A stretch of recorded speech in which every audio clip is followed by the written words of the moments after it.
Hi friends, welcome back to இது நம்ம channel. First of all எல்லாத்துக்கும் ஹாப்பி ஃப்ரெண்ட்ஷிப் டே. டுடே நம்ம இன்றைக்கி என்ன ரெசிபி பார்க்க போகிறோன்னா மோமோ செய்கிறது எப்படின்னு தான் பார்க்க போகிறோம். வாங்க வீடியோக்குள்ளே போகலாம். ஃபஸ்ட்டு தேவையான அளவு மைதா மாவு எடுத்துக்கிட்டு அதில் கொஞ்சமாக சால்ட்டு கொஞ்சமாக ஆயில் ஆட் பண்ணணும். தென் தேவையான அளவு வாட்டர் ஆட் பண்ணி நல்லா மிக்ஸ் பண்ணிக்கணும். இப்போ நல்லா நம்ம சப்பாத்தி மாவு பதத்துக்கு நம்ம மிக்ஸ் பண்ணி எடுத்துக்கிறோம். இங்கே பாருங்கள், நல்லா உருட்டி நல்லா மாவே நல்லா ஸ்பாஞ்ச் மாதிரி இருக்கணும். அது மாதிரி உருட்டி எடுத்துக்கணும்.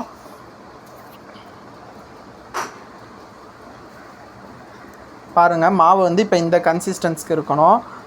தென் இதை நம்ம அப்படியே க்ளோஸ் பண்ணி வச்சுட்டு உள்ள ஸ்டஃபிங்காக வெறும் வெங்காயத்தை மட்டும் நம்ம அறுத்துக்கிறோம். வெறும் வெங்காயம் தான் நான் போட்டிருக்கேன். தென் இது கூட கேரட்டு முட்டைக்கோஸு வேணும்னா ஆட் பண்ணிக்கலாம். So choice is yours. Then நான் வெங்காயத்தை அறுத்து முடிச்சுட்டேன். இப்போ நம்ம வெங்காயத்தை வதக்கிக்கலாம்.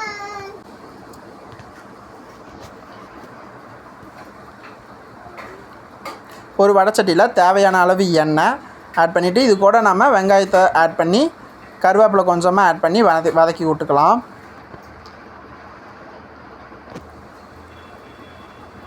தென் நம்ம இது கூட தேவையான அளவு சால்ட், இது கூட நம்ம வீட்டில் அரைச்சி வச்ச மசாலா பொடி ஆட் பண்ணியிருக்கோம்.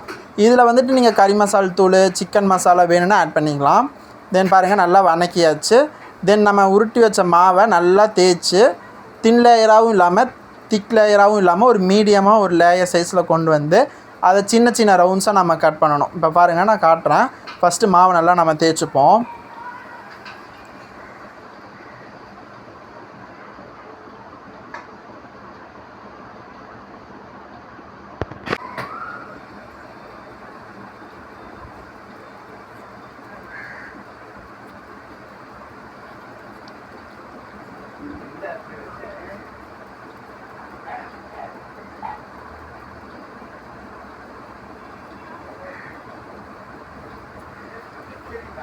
மாவை நம்ம முன்னாடி பின்னாடி திருப்பி போட்டு நல்லா தேய்ச்சா தான் நம்மளுக்கு ஒரு அந்த தின் லேயராக திக் லேயராக வர்றது கரெக்டாக அந்த மீடியம் சைஸில் அந்த லேயராக வரும்.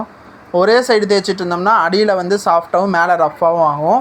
ஸோ அதனால் திருப்பி போட்டு தேய்க்கணும். அப்போ தான் மாவு நல்லாயிருக்கும்.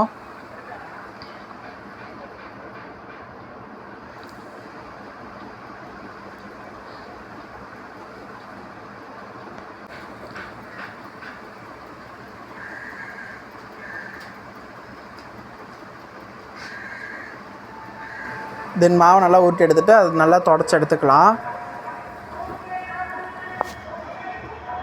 தென் இப்போ இதை போட்டுட்டு நம்ம சின்ன சின்ன ரவுண்ட்ஸாக கட் பண்ண போகிறோம். ஸோ இப்போ அதை காட்டுறேன் பாருங்கள். இங்கே பாருங்கள், நான் சின்ன சின்ன பால்ஸாக கட் பண்ணுறேன். ஷார்ப் எட்ஜஸ் பார்ட்டிக்கலாக இருந்தால் நம்மளுக்கு சீக்கிரம் கட் பண்ண முடிஞ்சிடும். ஸோ அதனால் ஷார்ப்பாக இருக்கிற பார்ட்டிக்கலாக பார்த்து எடுத்து வச்சு கட் பண்ணுங்கள். பாருங்கள், நல்லா கட் பண்ணிகிட்ருக்கோம்.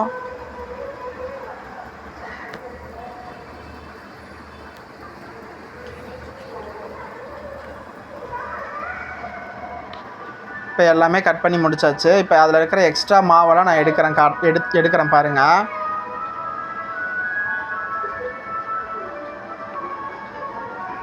பாருங்கள், எக்ஸ்ட்ரா மாவுஸ்லாம் நான் ரிமூவ் பண்ணுறேன்.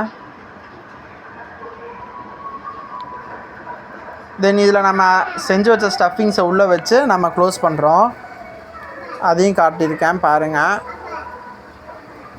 இப்போ நம்ம உள்ள தேவையான அளவு ஸ்டஃபிங்ஸ் வச்சுட்டு ஸ்டெப்ஸ் மாதிரி நம்ம மாவை வந்து க்ளோஸ் பண்ணணும். பாருங்கள், இது மாதிரி க்ளோஸ் பண்ணணும். இன்னொரு மாவில் பண்ணி காட்டுறேன் பாருங்கள். கொஞ்சமாக தேவையான அளவு ஸ்டஃபிங்ஸ் எடுத்து உள்ளே வச்சுட்டு அதை வந்து நம்ம ஸ்டெப்ஸ் மாதிரி அப்படியே க்ளோஸ் பண்ணிகிட்டே வரணும்.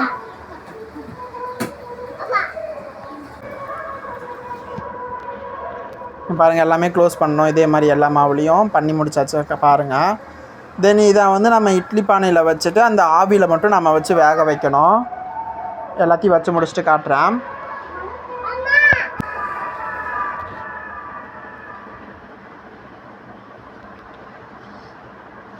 இப்போ நம்ம இட்லி பானையில் வச்சுட்ருக்கோம்.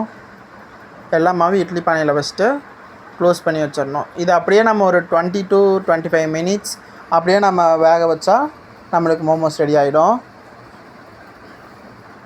பாருங்கள், எல்லா மாவும் எடுத்து வச்சாச்சு. தென் இதை நம்ம க்ளோஸ் பண்ணிவிட்டு ஒரு 20 to 25 மினிட்ஸ் அப்படியே வேக விட்டுறோம். இப்போ நம்ம இதை ஓப்பன் பண்ணி பார்ப்போம். பாருங்கள், எல்லா மாவும் நல்லா வெந்து வந்துருச்சு. பாருங்கள் எப்படி இருக்குதுன்னு. தென் இது கூட நம்ம டொமேட்டோ சாஸ் வச்சு சர்வ் பண்ணலாம்.